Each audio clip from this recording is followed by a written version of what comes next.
द्वादश ज्योतिर्लिंग में पहला शिवलिंग कौन सा है? वो स्तोत्र याद है कि नहीं? सौराष्ट्रे सोमनाथम च। पहला कौन सा है? सोमनाथ। सौराष्ट्र देश में सोमनाथ नाम का जो ज्योतिर्लिंग है वो भगवान शिव का ही स्वरूप है।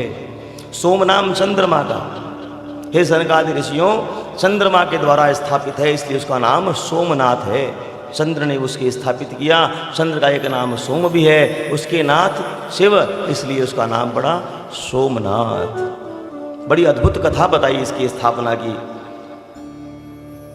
चंद्रमा के द्वारा आर्त भाव से इसे स्थापित किया गया था, इसलिए इसका नाम सोमनाथ हुआ और भगवान वही स्थापित होकर के बैठ गए चंद्रमा के कारण से। हमने सुना दक्ष राजा की 60 कन्याएं हुई।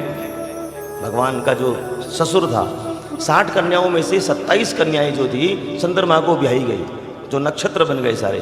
उसमें से चंद्रमा केवल रोहिणी से प्रेम करता था। जिस नक्षत्र में भगवान कृष्ण का जन्म हुआ, रोहिणी में से विशेष प्रेम करता था। तो एक दिन की बात, ये सारी कन्याएं 26 अपने पिता के पास गई, दक्ष राजा के पास, और कहने लगी, पिताजी आपने इस चंद्रमा से हमारा ब्याह कर दिया, लेकिन ये केवल रोहिणी दीदी से ही प्रेम करता है, हमारी तरफ ध्यान नहीं देता है, असमानता का भाव रखता है। क्या बोलते हैं आप लोग? केयर नहीं करता है, हमारी परवाह नहीं करता है। बार बार दक्ष ने समझाया लेकिन वो माना नहीं। जब नहीं माना तो दक्ष राजा ने श्राप दे दिया कि तेरी बुद्धि में क्षय है, तू हर काम बांट करके करता है। क्या तुझे क्षय रोग हो जाए? क्षय नाम वर्तमान में टीबी होती है ना, टीबी, कोढ़ का रोग हो जाता है, टीबी का, अस्थमा का रोग हो जाए, वो रोग तुझे हो जाए। जैसे ही श्राप मिला महाराज दुखी हो गया। अब श्राप तो मिल गया, अब करे क्या?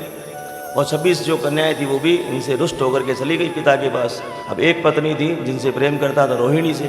अब रोहिणी के पास गया, देख भारिया, तुझसे प्रेम करने का परिणाम देख ले, मेरे को रोग हो गया, तेरे पिता ने श्राप दे दिया। तब रोहिणी ने नारद मुनि की खूब तपस्या करी, नारद जी की। जब नारद जी प्रकट हुए, नारद जी ने कहा कि कोई बात नहीं, अपराध तुझसे हुआ है, तो इसका उपाय एकमात्र है, आप दोनों पति पत्नी समुद्र किनारे बैठ करके भगवान शिव की पूजा अर्चना करो, आराधना करो, तो ये रोग समाप्त हो जाएगा। तो रोहिणी ने जप करना आरंभ किया और कहते हैं दोनों पति पत्नी ने मिलकर के 5 करोड़ नमः शिवाय का जप आरंभ कर दिया। कितने? 5 करोड़।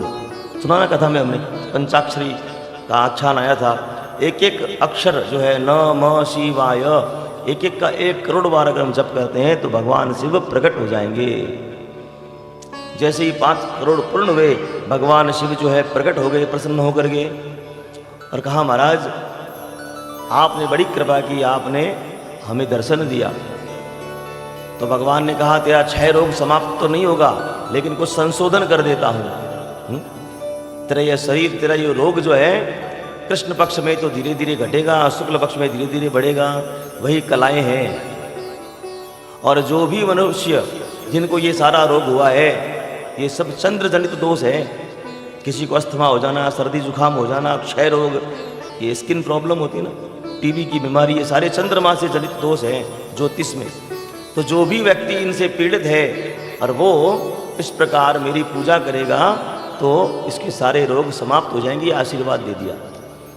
तब चंद्रमा ने कहा महाराज आप कृपा करें और सदैव के लिए यहाँ स्थापित हो जाइए।